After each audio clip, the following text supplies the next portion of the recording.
আমরা অনেকেই কিন্তু জানি না এই মৌলবী কচুর শাক বা দুধমান কচুর শাক দিয়ে এত সুন্দর মাশাআল্লাহ লোভনীয় রেসিপি করা যায়। হ্যালো বন্ধুরা, আসসালামু আলাইকুম, welcome back to my channel. আপনারা সবাই কেমন আছেন? আশা করি যে যেখানে আছেন অনেক অনেক ভালো আছেন। আমি আলহামদুলিল্লাহ ভালো আছি। আজ আমি আপনাদের মাঝে দুইটা রেসিপি শেয়ার করব, মৌলবী কচুর শাক বা দুধমান কচুর শাক। আশা করি রেসিপি দুইটা আপনাদের কাছে অনেক অনেক ভালো লাগবে। ভালো লাগলে ছোট্ট একটা লাইক দিয়ে শেষ পর্যন্ত যুক্ত থাকার অনুরোধ রইল। আর আপনারা সবাই কেমন আছেন? আশা করি যে যেখানে আছেন অনেক অনেক ভালো আছেন। আমিও আলহামদুলিল্লাহ ভালোই আছি। এখানে দেখতে পাচ্ছেন মৌলবীর কচুর শাক বলে থাকি আমরা, অনেকেই কিন্তু দুধমান কচুর শাক বলে। সেই শাক নিয়েছি অনেকগুলা, আর এই শাকটা কিন্তু আমাদের গ্রামের বাড়ি থেকে নিয়ে আসছি। আর আমার শাশুড়ি কিন্তু বাসায় অনেক রকমের শাক সবজি লাগায় থাকে, সেখান থেকে উঠে আনা। আর দেখতে পাচ্ছেন দুই রকমের শাক নিয়ে আসছি। এক শাক কিন্তু কালো কালো দেখা যাচ্ছে, আর একটা সাদা ছিল। আর শাকগুলো কিন্তু মাশাআল্লাহ অসম্ভব বড় বড় হয়। আর এই শাক কিন্তু গ্রামে যখন থাকতাম তখন কিন্তু সবসময় ভর্তা করি, গুটি আর যা যা করার দরকার কালো জিরা বাটতাম। এইগুলা দিয়ে কালো জিরা বাটলে মাশাআল্লাহ লোভনীয় লাগে। এখন আমি দেখতে পাচ্ছেন অফ ক্যামেরায় সুন্দর করে কেটে ধুয়ে পরিষ্কার করে নিয়েছি। আর এগুলো কিন্তু অনেকটা সময় লেগেছিল, আমি আপনাদের দেখাই নাই। আর একদমই পরিষ্কার করে ধুয়ে নিয়েছি, আপনারা দেখেই বুঝতে পারছেন। এখন এই শাক দিয়ে আমি দুই রকমের রেসিপি বানিয়ে দেখাবো। এখানে বেশিগুলা শাক কিন্তু আমি ঝাটকা ইলিশ মাছের মাথা দিয়ে আর দুইটা মাছ দিয়ে সুন্দর করে গুটে দেখাবো। আর এই যে এইগুলা নিয়েছি, এইগুলো আমি ভর্তা করে দেখাবো। ছোট ছোট বাটা মাছ দিয়ে ভর্তা করব। আর এখানে আমি কাঁচামরিচ শুধুমাত্র দেব। চুলার উপর কড়াই বসিয়ে দিয়েছি, দিয়ে দিলাম অল্প একটু পানি আর কাঁচামরিচ দিয়েছি। কাঁচামরিচটা 2-3 মিনিটের মতো একটু বলক উঠে নিয়েছি। এখন আমি অল্প একটু লবণ দিয়ে দিয়েছি, তাহলে সুন্দর মতো সেদ্ধ হবে তাড়াতাড়ি।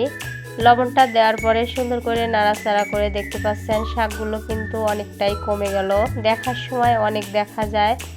এখন আমি শাকগুলো সুন্দর করে সেদ্ধ করে নেব। এই যে ঢাকা দিয়ে ঢেকে দিয়েছি। আর এই পানি কিন্তু একদম শাকের সাথে ভালো করে শুকায় নেব।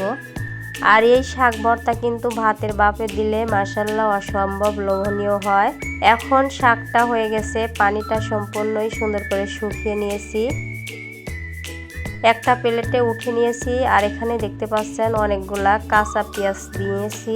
আর আমি শুধুমাত্র কাঁচা পেঁয়াজ আর বাটা মাছ আর এই কাঁচামরিচ দিয়েই ভর্তা করব নর্মালভাবে। আর নর্মালভাবে ভর্তা কিন্তু অসম্ভব লাগে। আর শুকনা মরিচ দিয়ে যদি ভর্তা করেন এই শাক কিন্তু অনেকটাই মজার হয়। শুকনা মরিচের ভর্তাও ভালো লাগে, তবে আজকে আমি শুধুমাত্র কাঁচামরিচ দিয়ে ভর্তা করতেছি। এ পর্যায়ে কাঁচামরিচটা গলানো হয়ে গেছে। এখন আমি এই যে অনেকটুকু সরিষার তেল দিয়ে দিলাম। আর এভাবে করে ভর্তা কিন্তু মজার হয়েছিল।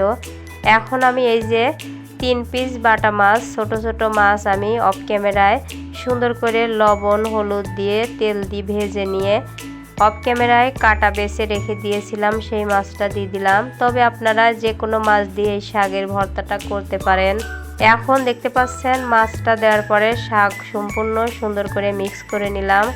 আর অনেকটা সময় লেগেছিল, এজন্য অফ ক্যামেরায় আমি মাছও ভেজে নিয়েছিলাম। এখন ভর্তাটা কিন্তু একদমই রেডি হয়ে গেছে, দেখতে পাচ্ছেন। আর গরম ভাতের সাথে তো কতটা লোভনীয় হয়েছিল, আপনারা যদি একবার বাসায় ট্রাই না করেন তাহলে কিন্তু বিশ্বাসই করতে পারবেন না এই শাকের রেসিপিগুলো এত মজার হয়। আর মাশাআল্লাহ দেখতেই পারছেন কতটা সুন্দর আপনাদের দেখাচ্ছি। তবে এই রেসিপিটা থাক, শাকের আর একটা রেসিপি করব। এখানে আমি দেখতে পাচ্ছেন শাক নিয়েছি অনেকগুলা, আর পেঁয়াজ মরিচ রসুন অনেকগুলা কেটে নিয়েছি, দেখতেই পাচ্ছেন। আমি এখন চুলার উপর আবারও কড়াইটা বসিয়ে দিয়েছি, দিয়ে দিলাম কেটে রাখা পেঁয়াজ রসুন আর মরিচ। আর অল্প একটু পেঁয়াজ আর রসুন আমি রেখে দিয়েছি তেলে দেওয়ার জন্য। এখন পরিমাণ মতো লবণ দিয়ে দিয়েছি আর ঢাকা দিয়ে রেখে দিলাম 5-7 মিনিটের মতো।